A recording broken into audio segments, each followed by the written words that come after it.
Israel और Iran के बीच का पिछला साल बेहद खतरनाक रहा। दोनों देशों ने पहली बार एक दूसरे पर हवाई हमले कर अपनी ताकत का प्रदर्शन किया। गजा युद्ध की शुरुआत से ईरान पर्दे के पीछे से रहकर इजराइल के खिलाफ बड़ा षड्यंत्र रच रहा था, मगर कई मौके ऐसे भी आए जब इजराइल और ईरान एक दूसरे के खिलाफ आमने सामने आ गए। दोनों देशों के बीच भीषण युद्ध छिड़ने की आशंका बनी रही। इस दौरान दोनों ही देशों की एक दूसरे से जबरदस्त भिड़ंत भी हुई। दोनों ओर से एक दूसरे के महत्वपूर्ण ठिकानों को निशाना भी बनाया गया। इतना ही नहीं, दोनों देशों के टॉप लीडर्स ने भी एक दूसरे के खिलाफ जमकर जहर उगला। इस बीच ईरान के इस्लामिक रिवॉल्यूशन गार्ड्स कॉर्प्स के चीफ कमांडर ने बड़ा बयान दिया है। मेजर जनरल हुसैन सलामी ने कहा कि ईरान के प्रॉक्सी ग्रुप्स अपनी ताकत के चरम पर है। इजराइल नफरत भरा देश बन गया है। पूरी उम्मीद है कि ये कहानी आगे भी जारी रहने वाली है।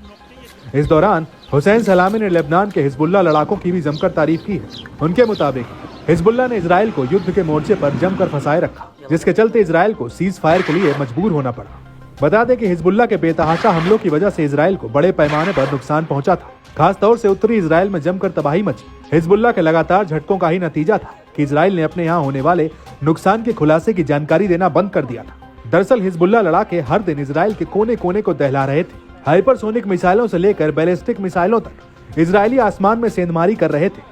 हिजबुल्ला के ताबड़तोड़ हमलों से बौखलाए इजरायली सेना छटपटा उठी थी। इजरायली बलों के पास हिजबुल्ला के हमलों का कोई तोड़ नहीं निकला था, जिसके चलते इजराइल ने हिजबुल्ला के साथ 2 महीने का युद्ध विराम कर एक मोर्चे पर शांति की अपील की थी।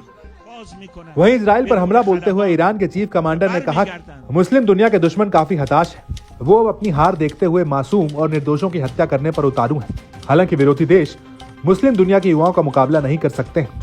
समय बीतने के साथ दुश्मन खत्म होने के करीब पहुंच रहे हैं। इस दौरान हुसैन सलामी ने कुड्स फोर्स के जनरल कासिम सुलेमानी की 5वीं बरसी पर उन्हें याद किया।